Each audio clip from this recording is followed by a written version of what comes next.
So it's focused on the left ventricle. Then we continue to the 2-chamber view. Bisschen einatmen. So inhale, Luft anhalten. So I also try to inhale and then keep and hold my breath to see how long the patient actually can do it. And here you see the apical long axis view. It's relatively hard to see. Weiteratmen, perfect. And what we can also do is just use apical 5-chamber view. And I use more than one view to see what's actually happening. Nochmal einatmen bitte. Stopp und die Luft anhalten. Especially in this case, when the imaging und weiteratmen, image quality is not optimal when you have atrial fibrillation, it's better to have more views in my point of view. One thing I forgot initially, what we also want to do is an optimized image of the left atrium. We do see the left atrium over here. This is the left atrial appendage. We also have the pulmonic veins entering. So also in this case, you can see and measure the pulmonary venous signal. And here it would be, but still it's also here not an optimal signal. So, but you can see it in more instances.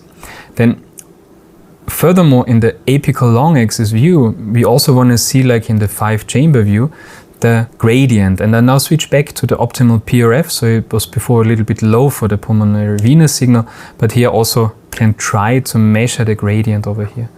And we have the similar image. So we have interventricular, also in diastole, some movement, and here several, and he's breathing, so we have different signals. So this is really LVOT, and here is the interventricular gradient we see as well. So the interventricular gradient is steeper than the LVOT gradient we see.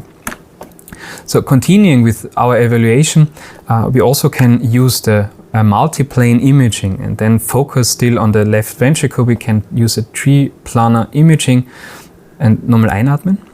Stopp und die Luft anhalten. So he holds his breath and we try to optimize also the angle we have for the 3 individual loops. In this case, it's not that easy, so it's not an optimal image. Weiteratmen.